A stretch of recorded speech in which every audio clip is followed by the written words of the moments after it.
नमस्ते दोस्तों, परमपिता परमात्मा की असीम कृपा और बड़े बुजुर्गों के आशीर्वाद के साथ आपके सामने हाजिर हूँ पुत्रदा एकादशी की कहानी लेकर आपके अपने YouTube चैनल गीत ज्ञानवाणी में। पुत्रदा एकादशी पौष माह के शुक्ल पक्ष की एकादशी को कहते हैं, जिसके नाम से ही पता चलता है कि ये पुत्र की कामना को पूरी करने वाली है। कथा इस प्रकार है दोस्तों। एक समय में भद्रावती नगरी में एक संकेतामन नाम का राजा राज्य करता था और उसकी पत्नी का नाम शैव्या था। विश्व विभूतियों से भवन भरा पड़ा था। सब प्रकार की चिंतामणियों का प्रकाश उसके द्वार पर था, परंतु राजा की आंखों के सामने अंधेरा था। क्यों? कारण ये था कि उसके कोई पुत्र नहीं था और सभी सुख उसे नरक के समान महसूस होते थे। तब पुत्रेष्टि यज्ञ हजारों किए, देवताओं को बहुत प्रणाम किए, न यज्ञ सफल हुआ, न किसी का आशीर्वाद ही मिला।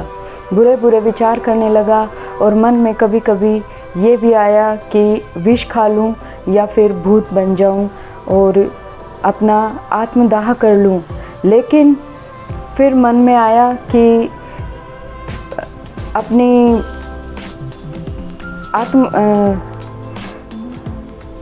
आत्मघात करना महापाप है, यानी कि अपने आप को कष्ट देना, अपने प्राण त्याग देना बहुत बड़ी पाप की श्रेणी में आता है। तो इसलिए ये काम करना भी अच्छा नहीं है। तो इसका उपाय करने के लिए वो वनवासियों के पास जाने के लिए तैयार हो गया और घोड़े पर सवार होकर वन की तरफ निकल गया।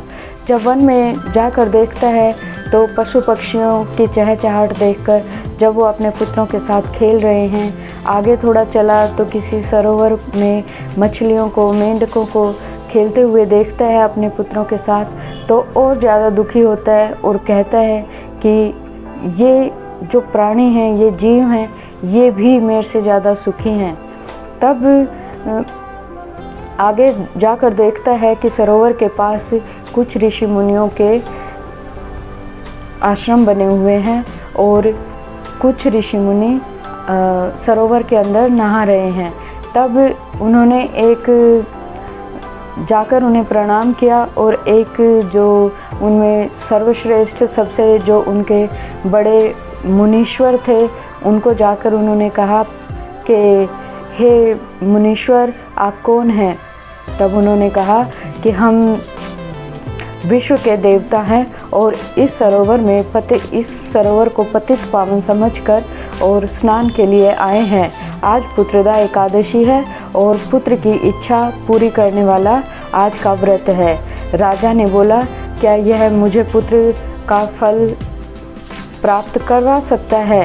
तब विश्व मुनि श्रेष्ठ ने कहा कि किसी मुनि का वचन असत्य नहीं हो सकता। अगर आपको थोड़ा भी संदेह है तो आप परख कर देख लीजिए।